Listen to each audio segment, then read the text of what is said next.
My name is Artyom, and for a long time I believed my life was simple, honest, and safe. I had a wife I loved, a quiet home on a clean street, and a steady job that kept food on the table and hope in the future. To other people, maybe our life did not look exciting, but to me it looked complete. I used to come home in the evening, see the warm light through the kitchen window, and feel that I had reached the one place in the world where I did not have to prove anything. My wife's name was Olga. She was an interior designer, and she had a gift for turning empty rooms into places that felt alive. She could look at plain white walls and already imagine soft curtains, warm lamps, old wooden shelves, and flowers near the window. I admired that about her. I was practical and quiet. She was creative and full of feeling. When we married 3 years earlier, I believed we balanced each other. I brought stability. She brought beauty. I brought order. She brought warmth. For the first year, our marriage really did feel that way. We lived in a small apartment where the kitchen was too narrow and the bedroom window would not close properly during winter. Olga used to laugh and say, "One day we will have a house, and I will make every corner beautiful." I promised her that day would come. I worked extra hours, saved carefully, and took every project my company offered. When we finally moved into our own house, Olga cried in the doorway.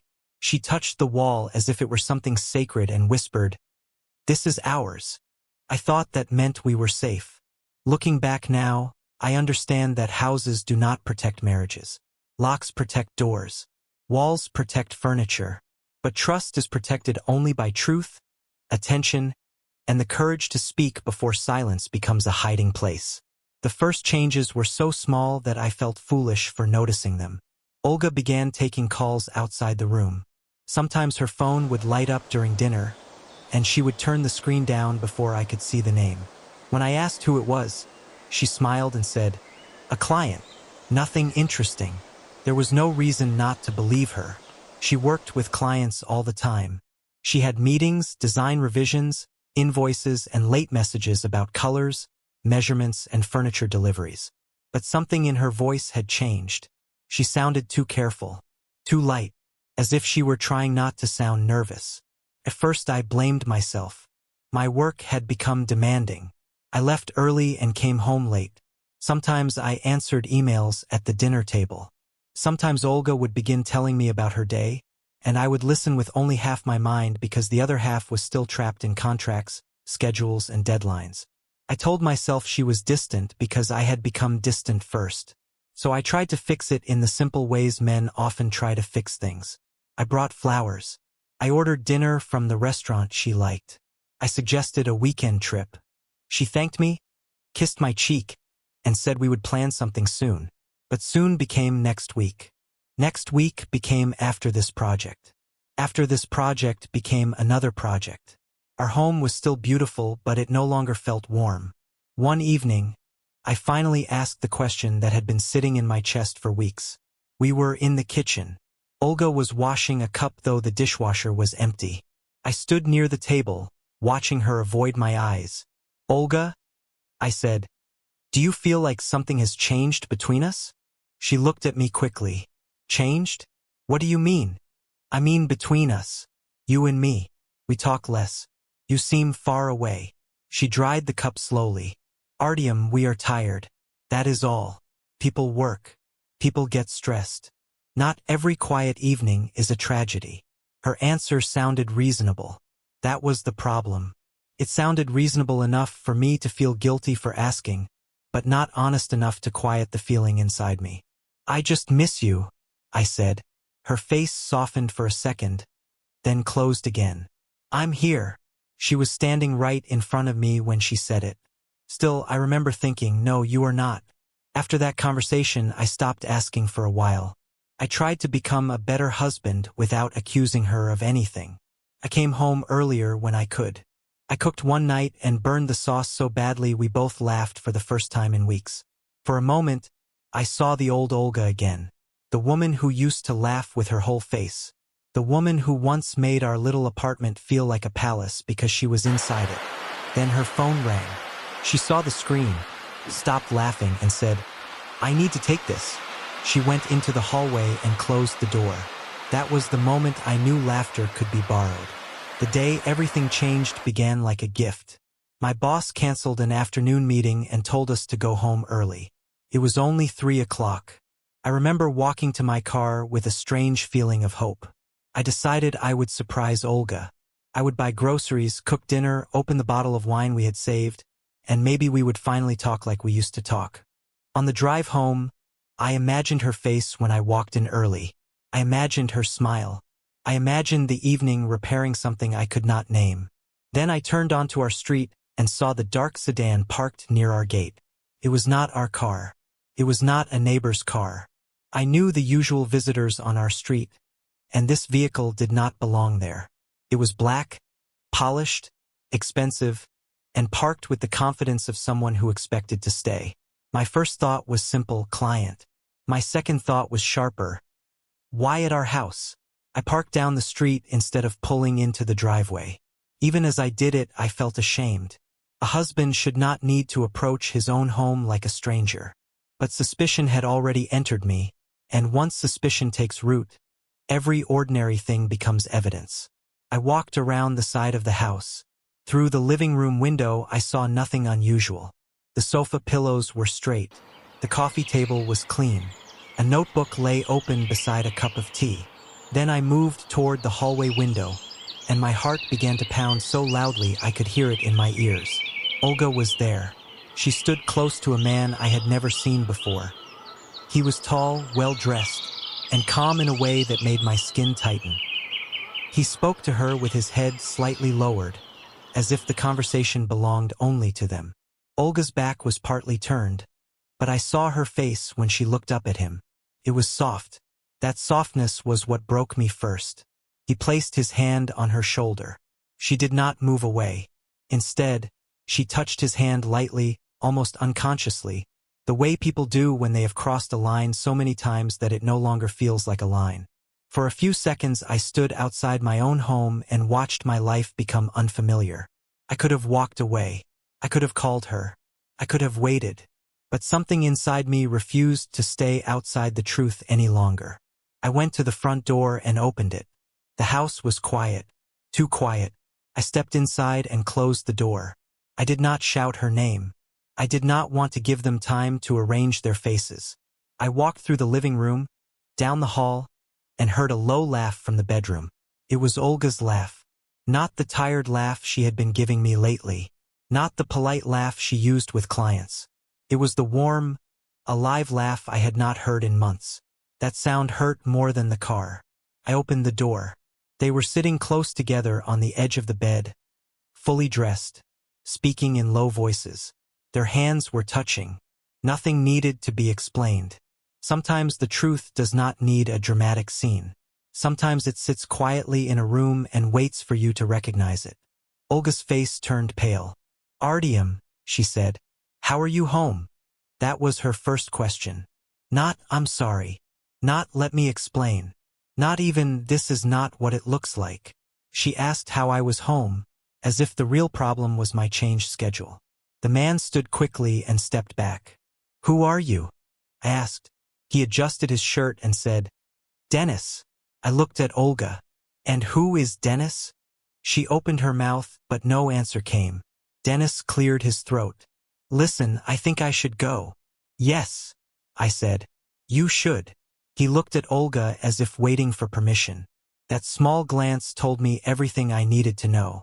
He did not feel like a stranger in my house. He felt like a man who had a place in her hidden life. When the front door closed behind him, Olga and I remained in the bedroom. The silence between us felt heavier than any argument. "Artyom," she whispered, "please let me explain." I looked at her hands. They were shaking. "How long?" She shut her eyes. "How long, Olga?" "Almost 4 months," she said. "For months. An entire season of my life.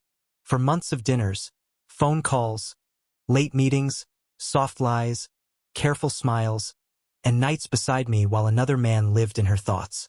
Was he a client? Yes, at first. At first, I repeated. She began to cry. "I never meant for this to happen." I heard those words and felt something inside me grow cold. People often say that when they want the result to sound accidental. But 4 months is not an accident. 4 months is a pattern. 4 months is a calendar full of choices. I felt lonely, she said. I felt invisible. That word found its mark. Invisible. It hurt because I knew there were nights when I had been present only in body. I knew there were conversations I had cut short because of work. I knew there were times she had waited for me to notice something I did not notice. But loneliness does not give a person the right to build a secret life. You should have told me, I said. I tried. No, I answered quietly. You hinted. You grew distant. You waited for me to guess.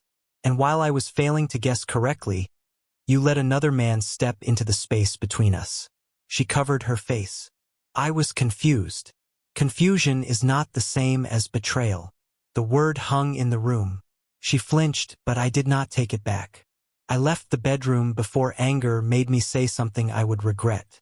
In the living room, I saw Dennis's keys on the table. He had forgotten them. I stared at them for a long moment. They were small, ordinary, and ridiculous, yet they felt like proof that he had been comfortable here. Comfortable enough to forget something in my home. Olga came into the hallway with a bag in her hand. I'll leave tonight, she said. You need space. Where will you go? To my sister. Maybe. I looked at her. Not to him. She lowered her eyes.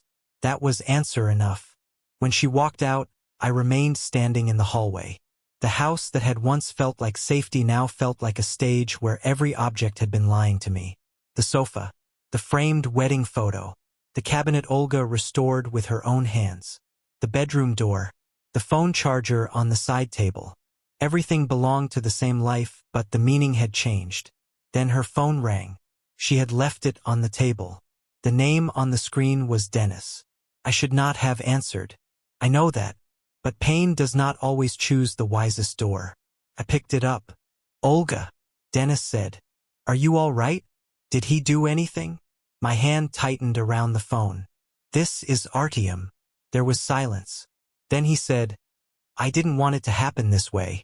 That seems to be the sentence everyone prepared. I said. Look, Olga was unhappy. I almost smiled, but there was no humor in it. So you became the solution? That is not what I mean. No. You mean I should share responsibility for your choices because it makes you feel cleaner. He said nothing. Do not come to my house again, I said. Whatever happens next is between Olga and me. I ended the call. For a long time I did not move. Then I opened the messages. I knew I was crossing a boundary, but the boundary had already been broken long before I touched that screen. I needed to know whether I had seen the whole truth or only the edge of it. The messages began months earlier. At first they were professional. Measurements, colors, schedules. Then compliments. Then private jokes. Then late-night messages. Then phrases that made my chest tighten. I miss the way you look at me. With you I feel alive. I wish I could stay longer. There were photos from cafes, parks, hotel lobbies, and quiet corners of restaurants. There were plans for meetings I had never known about. There were messages sent while I was working late, while I was trusting her, while I was thinking our marriage was only tired. Then I found her notes. Olga often wrote when she was anxious. I had always loved that about her. She processed life through words, and her private notes were usually about design ideas, books, or thoughts for future projects. This time the notes were about us. Artyom is a good man, but he no longer sees me. Another line said, I feel safe with him, but sometimes safety feels like being placed on a shelf. And another, Dennis notices everything. My voice, my dress, my mood. I know this is wrong, but I feel awake again. I read that line several times. It would have been easier if she had described me as cruel. Easier if she had invented a monster. But she did not. She called me good. She called me safe. Then she admitted that safety had become lonely. I closed the phone and sat in the dark until morning. By sunrise, I had not slept. I made coffee and forgot to drink it. I walked from room to room, not knowing what I was looking for. My mind kept returning to one question. What do I do now? Part of me wanted to end everything immediately. Another part wanted to hear her say she still loved me. Another part wanted to punish her with silence. Another wanted to forgive her just to stop the pain. None of those parts felt wise. So I called my best friend, Andre. He met me at a small cafe near my office. When he saw my face, he did not waste time with casual words. "Tell me," he said. I told him everything. He listened without interrupting. When I finished, he leaned back and stared at his cup. "Do you want advice or honesty?" he asked. "Both." "Then here it is. Do not make a permanent decision while you are bleeding emotionally. But do not confuse waiting with weakness. Waiting is only useful if it helps you see clearly. I don't know if I can forgive her. You don't have to know today. I still love her." "That is normal," he said. "Love does not disappear the moment trust breaks. But love cannot carry a marriage alone. If she wants another chance, she has to bring truth, not tears. And you have to ask yourself whether staying would heal you or slowly turn you into someone you do not want to become." That last sentence stayed with me. Later that day, Olga called. I let it ring twice before answering. "Can we meet?" she asked. Her voice was tired and small. "Yes," I said, "but not at home." We met in the same cafe where I had spoken with Andre. Olga arrived in a gray coat, with red eyes and no makeup. She looked like a woman who had spent the night arguing with herself. I wanted to hold her. I hated myself for wanting that. She sat across from me. "I am sorry," she said. "Not because you found out. Because I did it. Because I lied. Because I let you live beside me without knowing the truth." It was the first sentence that sounded real. I looked at her carefully. "Did you love him?" She swallowed. "I loved how I felt with him." "That is not the same thing." "I know that now." "Did you plan to leave me?" I thought about it. Then I thought about staying. I kept delaying because I wanted both lives to remain possible. I looked away. The honesty was ugly, but it was honesty. "You wanted me as safety and him as escape." She nodded, crying silently. "Yes. And now? Now I know I was selfish." I told myself I was confused because it sounded softer than saying I was choosing wrong again and again. For the first time, I saw not only fear in her, but accountability. Not enough to fix anything, but enough to keep me sitting there. "I am not promising forgiveness," I said. "I know. I am not promising we will stay married. I know. If we even try to speak about rebuilding, there are conditions. No contact with Dennis. Full truth. Counseling. Time apart. No blaming my work for your decision. We can discuss our marriage problems. But your secret relationship is yours to answer for." She nodded. "Yes. Do not agree quickly," I said. "Agree only if you understand that this will not be solved by crying for 2 weeks." "I understand." "I don't think you do yet." She lowered her head. "Then I will learn." That was where the long part began. Not the discovery. Not the confrontation. The long part was what came after, when pain became routine and truth had to be chosen every day. Olga moved in with her sister. We started counseling with a woman named Marina, who had a calm voice and eyes that missed nothing. In the first session, Olga tried to explain how lonely she had felt. Marina listened and then asked, "Are you explaining the condition of the marriage? Or are you explaining why you betrayed him?" Olga froze. Marina continued, "Those are not the same thing." That sentence changed the room. Olga cried, but she answered honestly, "I think I have been using one to soften the other." Marina nodded. "Then stop softening it." In another session, Marina asked me, "What did work give you that home did not?" I did not like the question. I said, "Work did not betray me." "No," she answered. "But before the betrayal, what did work give you?" I thought about it. Control, clear tasks, recognition, and home. I looked at Olga. Home required presence. I thought providing was presence.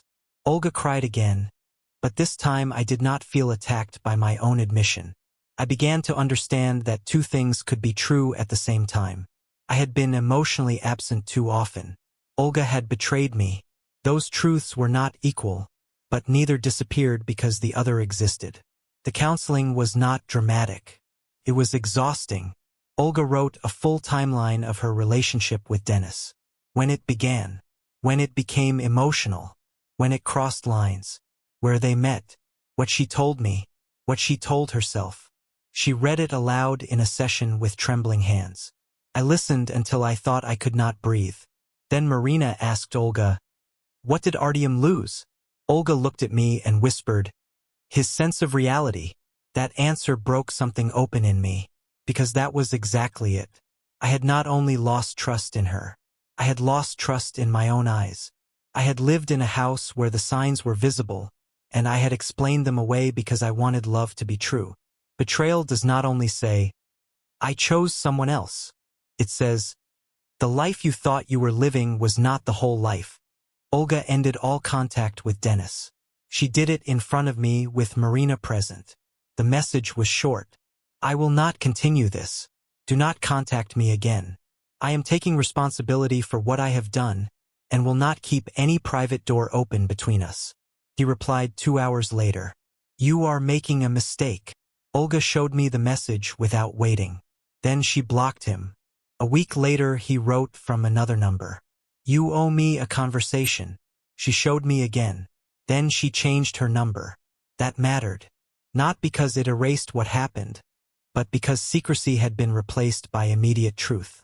Still, rebuilding was not a straight road. Some days I felt calm. Some days a small trigger would undo me. A dark car parked near the gate. A message arriving late. Olga leaving the room with her phone even for innocent reasons. My mind would return to that hallway window, that soft look, that hand on her shoulder. At first, I became cold when that happened. I would answer in short sentences and pretend nothing was wrong. Olga learned to ask gently, "Are you here with me? Or are you back there?" Sometimes I hated the question. Sometimes I needed it. One evening, 3 months after the discovery, she came into the kitchen and said, "I passed the cafe where Dennis and I met sometimes." My body tightened. "I did not go in," she continued quickly. "I did not contact him, but I felt shame and also memory.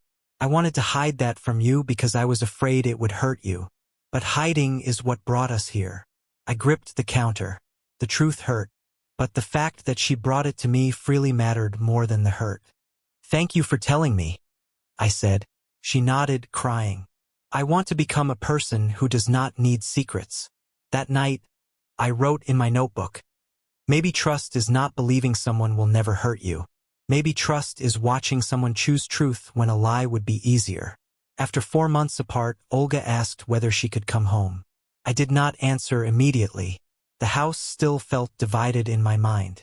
Our bedroom especially. I could not enter it without seeing the moment I opened the door. Olga said she understood and suggested we redecorate it.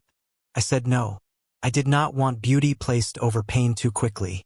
So when she came home, we moved into the guest room. It was smaller, simpler, less connected to memory. We ate dinner without phones. Every Friday evening became ours. No work, no clients, no excuses. At first it felt forced, almost childish, like two people learning basic manners after a disaster. But slowly, forced attention became real attention. We made a rule. If one of us felt distance growing, we had to say it before it became silence. One night I said, "I feel afraid when you are quiet." She looked surprised, then sad. "I'm not thinking of him. I know. But my body doesn't know yet." She moved closer but did not touch me until I nodded. "What do you need?" "I need you not to be offended that I am still healing." She took my hand. "I am not offended. I am sorry. Not dramatic. Not perfect. But real." 6 months after the discovery, I realized I had laughed without checking myself. Olga had burned toast in the kitchen, and smoke filled the room. She waved a towel under the alarm, coughing and apologizing, and I started laughing. She stared at me, then laughed too. The sound was not the same as before. It was more fragile, but it was ours. That was how forgiveness began. Not with one grand speech, but with small moments where the present became stronger than the past. I did not forget. I do not believe forgetting is necessary. Forgetting can sometimes be another form of denial. I remembered, but the memory slowly stopped controlling every room in the house. Olga did not demand that I move on. She did not ask how long it would take. She kept showing up. She answered hard questions.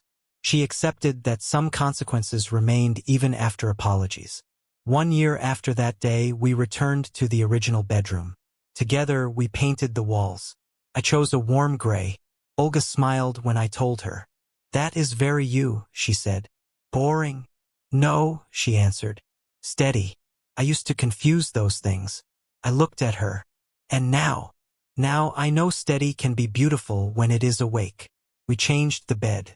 We removed the old curtains. We opened the windows for an entire afternoon and let the room breathe. It did not become innocent again. Rooms do not become innocent, but it became ours in a new way. 1.5 years later, we had a daughter. Her name is Mila. When Olga held her for the first time, she looked at me with tears in her eyes and said, "She deserves a house where people tell the truth." "She will have one," I said. Becoming parents did not erase our history, but it deepened our reasons to live honestly. We did not want Mila to grow up in a home where silence looked like peace. We wanted her to see apologies, repair, care, and truth spoken without fear. When she was little, she would ask why Mama and Papa sometimes went to talking appointments. We told her, "Because families need care, like gardens." She accepted that easily. Children understand gardens. They understand that living things need attention. Years passed. The story became less sharp, but never meaningless. Sometimes people think a repaired marriage returns to what it was before. It does not. Ours did not. We never went back to the old marriage. The old marriage had hidden rooms. The new one had open doors. One winter evening, Olga brought home a small wooden box from an antique shop. She placed it on the kitchen table. "What is that?" I asked. "A truth box," she said. I raised an eyebrow. She smiled. Whenever one of us has something difficult to say but cannot say it immediately, we write it down and put it inside. No secrets, only delayed courage. I liked that phrase. We used it. Some notes were simple. "I missed you this week. I felt ignored at dinner. I need reassurance." Some were harder. Once I wrote, "I forgave you, but sometimes I still miss the version of myself who did not know this kind of pain." Olga read it and sat beside me. "Tell me about him," she said. So I did. I told her about the man who believed love made people safe from betrayal. The man who trusted easily. The man who came home early with groceries and hope. She listened without defending herself. Then she said, "Maybe the man you are now is not less loving. Maybe he loves with open eyes." That helped me more than she knew. I do not tell this story to say every marriage should survive betrayal. Some should not. Some apologies are only fear of consequences. Some people want forgiveness without change. Some wounds become places where love cannot safely live again. Leaving can be an act of dignity. Staying can be an act of courage. The difference is truth. In our case, Olga stopped asking for easy forgiveness and began living a changed life. I stopped using my pain as a throne and began asking what kind of man I wanted to become after being hurt. We both had work to do. Her work was accountability. Mine was healing without becoming cruel. Both were difficult. Sometimes people ask what my calm reply was, the reply that changed everything. They expect a clever line, something sharp and dramatic. But the reply that mattered came weeks later in counseling, when Olga looked at me and said, "I don't know if you can ever forgive me." I answered, "I don't know either, but I will not let your worst choice turn me into my worst self." She cried when I said it. I did too later when I was alone, because until that sentence left my mouth, I had not understood the real decision before me. It was not only whether to stay or leave, it was who I would become afterward. Bitter or wiser, closed or careful, proud of my pain or honest about it. A man who let betrayal define him, or a man who used truth to rebuild his life. I chose the second. Our life now is not perfect. Perfect stories are usually not true, but our life is honest. Olga still designs homes, but she no longer hides behind beautiful surfaces. I still work hard, but I no longer give my best attention only to people who pay me for it.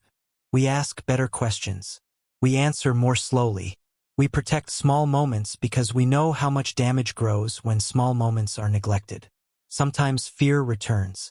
A late message, a quiet expression, a memory attached to a street, a room, or a certain kind of car. When it happens, I tell her.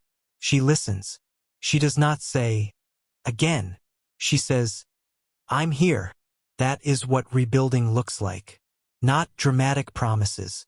Not pretending the past never happened. Rebuilding is 1,000 small truths spoken before they become lies. It is saying, I feel lonely, before loneliness becomes a doorway.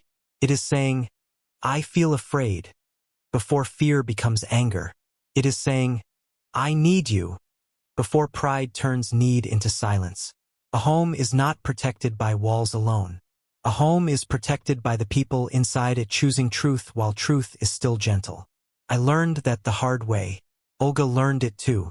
And in the end, the dark sedan outside my house did not become the final image of my marriage. It became the beginning of the day when all false peace ended. It was the day I lost the marriage I thought I had, and the day we began, painfully and honestly, to discover whether anything real remained beneath it. Something did. Damaged, yes, but real. And sometimes, when two people are willing to face the damage without excuses, the real thing can grow again. There is one more part of the story that I did not understand until much later. After trust breaks, people often focus on the one who caused the damage. Did she change? Did she regret it? Did she tell the whole truth? Those questions matter. But another question matters too. What happens to the person who was hurt? For many months, I wanted Olga to become honest, but I did not realize that I also had to become honest with myself. I had to admit when I was using calmness as a wall. Everyone praised me for being controlled. Even Andre once said, I don't know how you stayed so calm. But calm is not always peace. Sometimes calm is a room where a man hides all the things he is afraid to feel.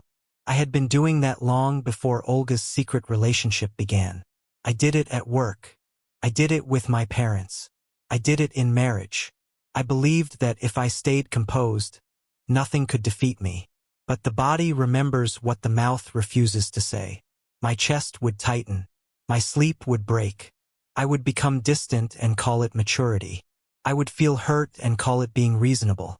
In counseling, Marina once asked me, what would happen if you told Olga the truth without making it polite first? I did not understand. She said, you edit your pain before you show it. Who taught you that your pain must be presentable? That question stayed with me for days. I realized I had been afraid that if I showed Olga the full weight of what she had done, I would become ugly in her eyes or maybe in my own. So I made my pain neat. I spoke in measured sentences. I kept my hands folded.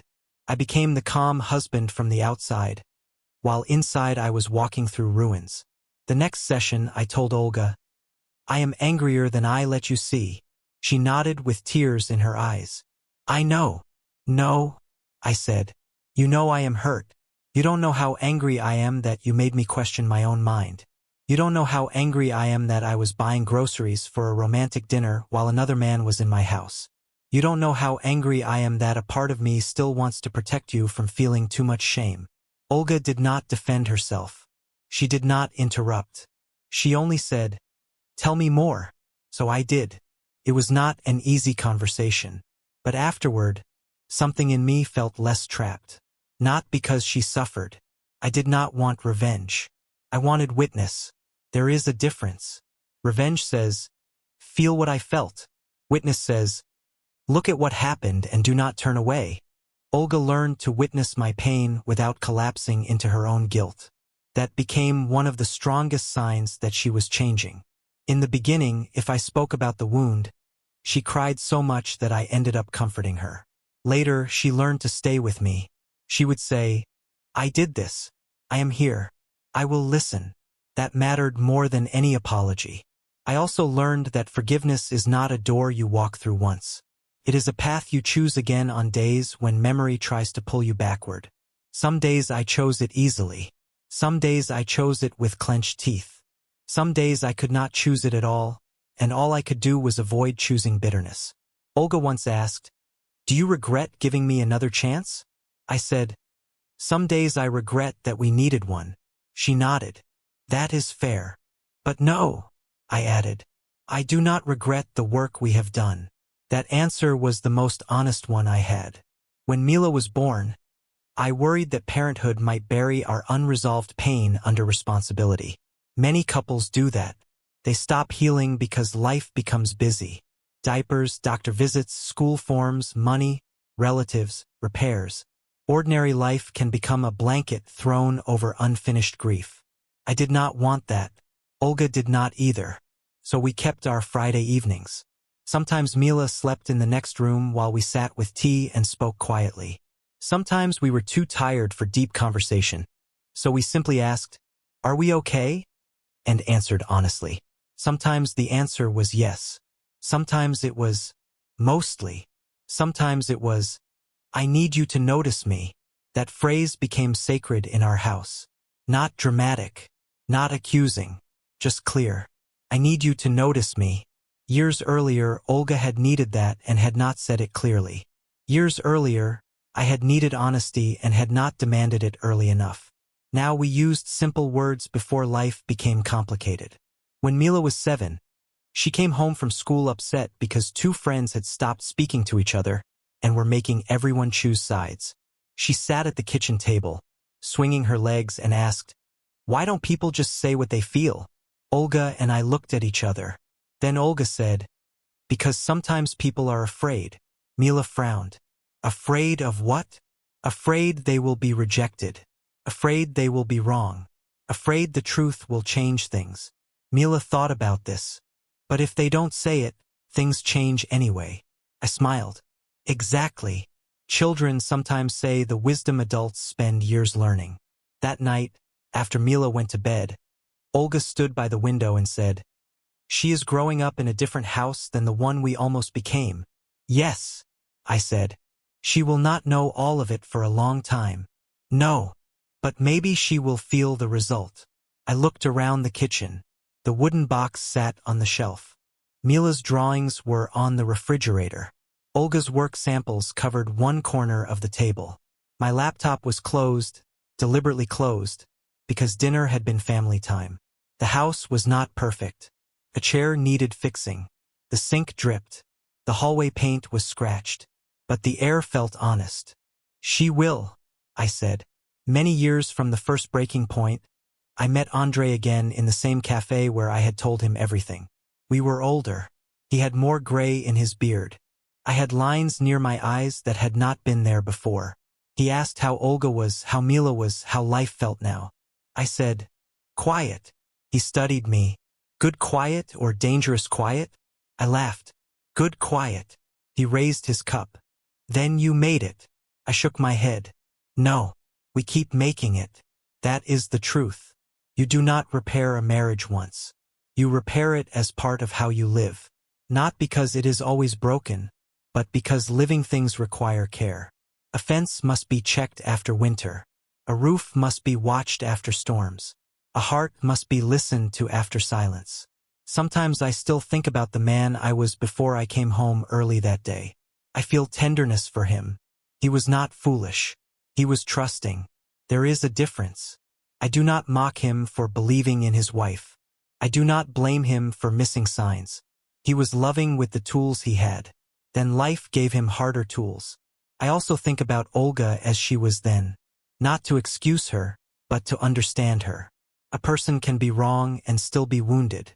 A person can be lonely and still responsible. A person can make a damaging choice and still later become someone who would never make that choice again. That is the uncomfortable truth about human beings. We are not only our worst hour, but we are responsible for what our worst hour damaged. The final lesson of my story is not that everyone should forgive. It is not that love always wins. It is not that betrayal makes a marriage stronger. Betrayal does not make anything stronger by itself. Truth does. Responsibility does. Patience does. Changed behavior does. Without those, pain is just pain. But with them, pain can become a teacher.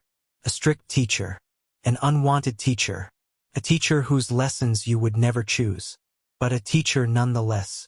If I could speak to the man standing outside the hallway window, watching his life change, I would not tell him, "Do not hurt. He will hurt." I would not tell him, "Stay." I did not yet know whether staying was right. I would not tell him, "Leave." That answer belongs to the future he has not reached. I would tell him only this: do not let shock make your choice. Do not let pride make your choice. Do not let fear of being alone make your choice. Wait until truth has finished speaking. Then choose the life in which you can still respect yourself. That is what I tried to do. And every morning when I wake up beside Olga, with Mila's footsteps sometimes running down the hall, I know the choice was not easy, not simple, and not clean. But it was ours. Made with open eyes. Made after lies had been dragged into daylight. Made not because the past was forgotten, but because the future was finally honest. A calm reply did not save me from pain. It saved me from becoming pain. And that, more than anything, is why I survived.